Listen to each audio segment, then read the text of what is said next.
Philip Hammond has sent out a strong hint that the Conservatives are poised to ditch the controversial pledge to leave three key taxes unchanged following the abortive attempt to raise national insurance contributions for the self-employed in last month's budget. Speaking in Washington, the Chancellor said the 2015 commitment made by David Cameron not to raise income tax, VAT, or national insurance had constrained the government's ability to bring down Britain's budget deficit. Hammond, whose revenue-raising plan for the self-employed had to be dropped within a week as a result of the 2015 triple pledge, said he wanted more flexibility to put the public finances back into shape. I'm a conservative. I didn't come into politics because I believe in higher taxes. I'm not in the business of having an ideological desire to raise taxes.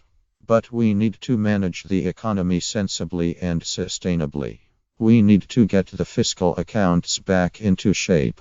It was self-evidently clear that the commitments that were made in the 2015 manifesto did, and do today, constrain the ability to manage the economy flexibly.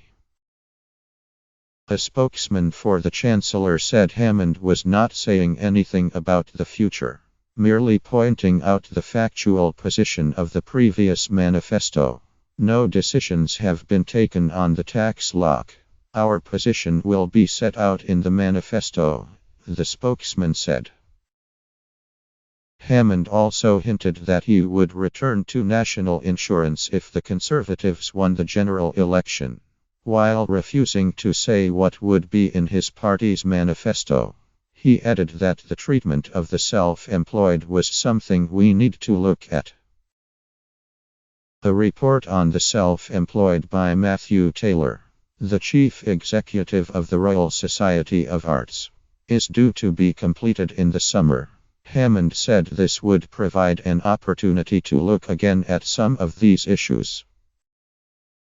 Hammond was forced into a humiliating U-turn after the centerpiece of his first budget minus a higher rate of NICs for the self-employed minus was attacked for breaching the 2015 Conservative manifesto. The Chancellor also declined to guarantee that the Tories would maintain the so-called triple lock for pensioners, which ensures that the state pension rises by the higher of the inflation rate, average earnings, or 2.5%. Hammond said that in last autumn statement the government had promised a review of the triple lock before the next election. That has come a little bit quicker than expected. We will set out our position in the manifesto, he said.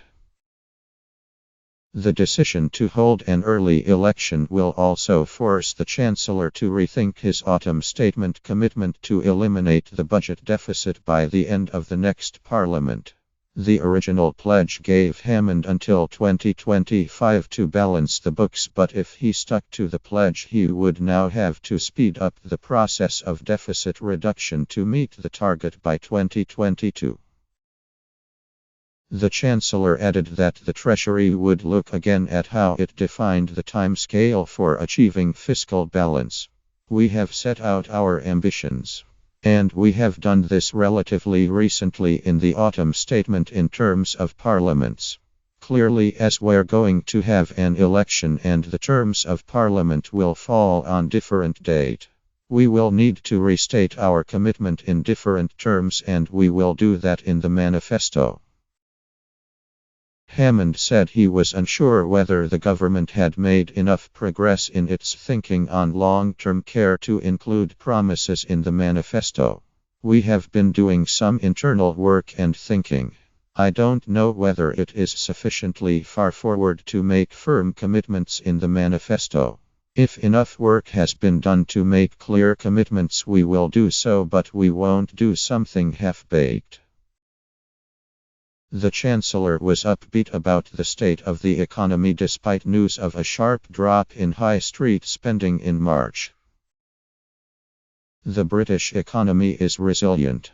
Consumer confidence remains strong because of record levels of employment, Hammond said. He added that the recent pickup in inflation which has squeezed living standards would be temporary. Hammond defended the decision to hold the election, saying May needed a clear mandate to go into complex talks with the EU. Had the Prime Minister not changed her mind about holding an early poll, the negotiations would have been reaching a crescendo as the previous 2020 date for the next election approached. Our EU partners were acutely aware of the leverage that gave them. Removing that leverage helps us. Hammond added that a strong mandate from voters would also help May face down those Conservatives determined to press for the hardest of Brexits. He said the Prime Minister wanted a close and special relationship with the EU after Britain's departure.